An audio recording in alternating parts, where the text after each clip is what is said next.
चला आज आपण एक नवीन रेसिपी पाहूया। तर कोकणी स्टाईल मधुरा रेसिपीमध्ये आपण एक कोकणी पद्धतीचा हे पानमोडे म्हणजे पातोळे हे आम्ही करतो। तर तुम्ही सुद्धा पाहू शकता, करू शकता। माझा व्हिडिओ शेवटपर्यंत पहा, जरूर पहा। तुम्ही थोड्याशा वस्तूंमध्ये हे स्वीट डिश, स्वीट आहे, गोड आहे, ते आपण तुम्ही करू शकता। तर तुम्ही पाहू शकता मी हे हळदीचं पान आहे त्याला हे लावले।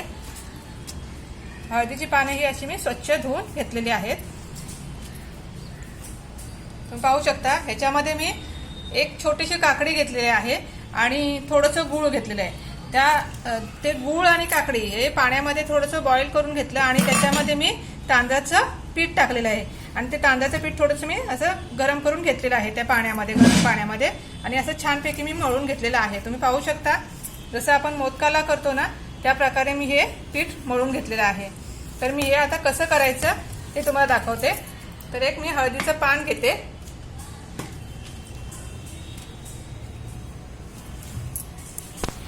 तुम्ही पाहू शकता मी हे हळदीचं पान घेतलेलं आहे। मी ह्या पिठाचा गोळा घेतलेला आहे थोडंसं, हे मी याला असं पसरवते, ह्या पानाला असं मी पसरवणार आहे।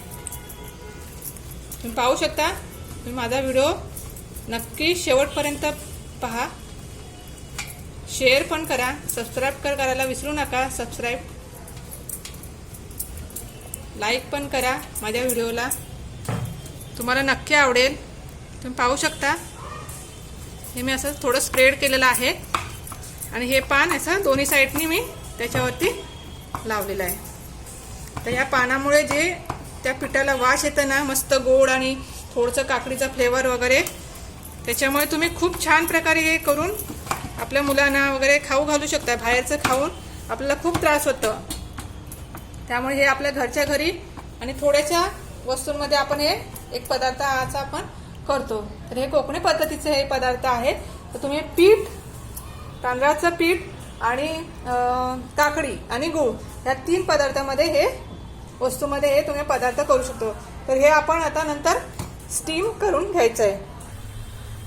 तर तुम्ही पाहू शकता मी हे मोदकाचं, आपल्याकडे मोदकाचं भांडं असेल तरी चालेल, स्टीमर असेल तरी चालेल, किंवा आपल्या पातेल्यामध्ये पाणी टाकायचं आणि त्याच्यामध्ये चाळण ठेवून तुम्ही करू शकता। तर मी आता हे इडलीचं भांडं घेतलेलं आहे, तर त्याच्यामध्ये मी हे जे आपण केलेले आहेत ना, पानाला लावून पीठ लावलेलं आहे हळदीच्या पानाला, तर ते मी असं लावते।